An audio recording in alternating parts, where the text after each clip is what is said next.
अरे यार, मुझे तो पढ़ाई करनी थी, पर 10 मिनट अभी मोबाइल देख लेती हूँ, फिर पढ़ाई करूँगी। यार, आज तो ऑफिस के काम का लास्ट डेट है, पर पहले घर की थोड़ी साफ सफाई कर लेती हूँ, फिर काम करूँगी। जी हाँ, ये हम सबकी कहानी है।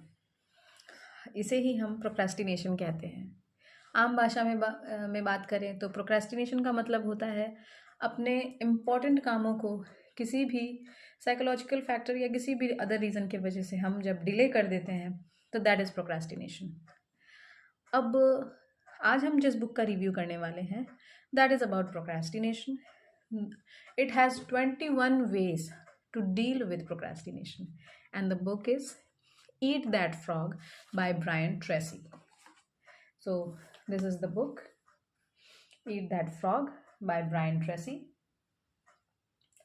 and this is a very wonderful book जो बहुत ही ब्यूटिफुली क्राफ्टेड है। और आज हम 21 वेज तो नहीं, बट मैं 8 ऐसे लेसन्स के बारे में बात करूँगी जो मैंने पर्सनली इस बुक से सीखा और समझा है। तो let's get started. The first point that this books gives is clarity of what we want, clarity of our goal. हम अपने लाइफ में क्या गोल अचीव करना चाहते हैं, उसकी क्लैरिटी हमारे दिमाग में होना बहुत ज़रूरी है। आज के समय में हमारे पास इतने इन्फॉर्मेशन इतनी ज़्यादा है कि हम नहीं समझ सकते कि हम रियलिटी में हम क्या चाहते हैं। दूसरा point, think on paper.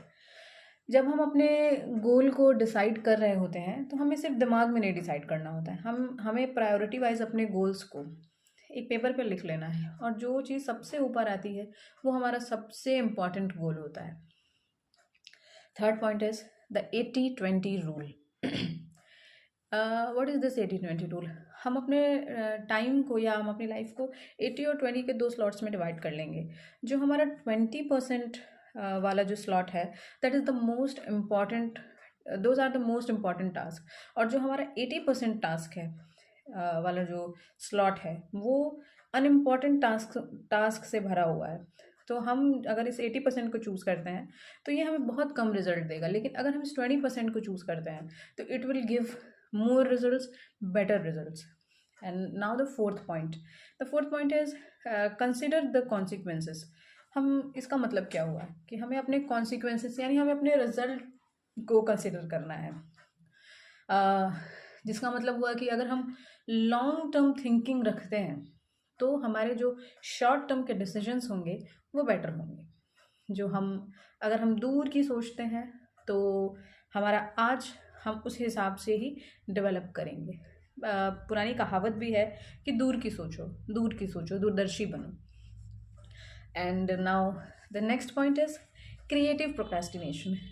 Creative procrastination का मतलब कि देखिए, हम शक्तिमान नहीं हैं, कोई शक्तिमान नहीं है, हम सब कुछ नहीं कर सकते हैं। हम में से कोई भी ऐसा नहीं है जो कहे कि मैं सब कुछ कर सकता हूँ, नहीं हो सकता। तो हमें क्या करना होगा कि हम जो अनइम्पॉर्टेंट चीज़ें हैं उसे हम सोच समझ के डेलिबरेटली डिले कर दें, या उन्हें कट आउट कर दें कि हमें ये करना ही नहीं है। और जो चीज़ें उसके बाद फिल्टर होने के बाद जो मोस्ट इम्पॉर्टेंट चीज़ें हैं उसे ही हम अपने एक्शंस में ले आएँ, या उन पे ही हम काम करें। Now the sixth point is, and this is very relevant, very important, जिसके लिए एक लाइन लिखी हुई है इस बुक में, वो है कि technology is a terrible master but a wonderful servant. यानी कि टेक्नोलॉजी को अगर हम अपना मालिक बनाते हैं तो इससे बुरा कुछ नहीं हो सकता, और अगर टेक्नोलॉजी को हम अपना सर्वेंट या दास बनाते हैं तो इससे अच्छा कुछ नहीं हो सकता। आप समझदार हैं, इसको आप अपने अकॉर्डिंग, अपने कंडीशंस के अकॉर्डिंग मोल्ड कर लीजिए। आप समझ तो गए ही होंगे। Seventh point is focus your attention. हमें हमारे अटेंशन को फोकस करना है, यानी कि जितने देर हम काम कर रहे हैं उतने देर हमें कोई डिस्ट्रैक्शन, कोई डिस्टर्बेंस नहीं होनी चाहिए। और हम इस चीज़ को सोच समझ के ही अपने जो हमारा जो सेटअप है उसको तैयार करें कि जितने देर हम काम कर रहे हैं उतने देर हमें कोई डिस्टर्बेंस ना हो। And last but the most important, eighth point is start immediately. अगर आपको कुछ करना है तो आपको तुरंत एक्शंस लेने पड़ेंगे। आप दुनिया भर की प्लानिंग प्लॉटिंग कर लीजिए, बट अगर आप उस चीज़ को पाने के लिए अगर आप कोई एक्शन ले ही नहीं रहे हैं, कोई काम कर ही नहीं रहे हैं, तो कोई इम्पोर्टेंस नहीं है उसका।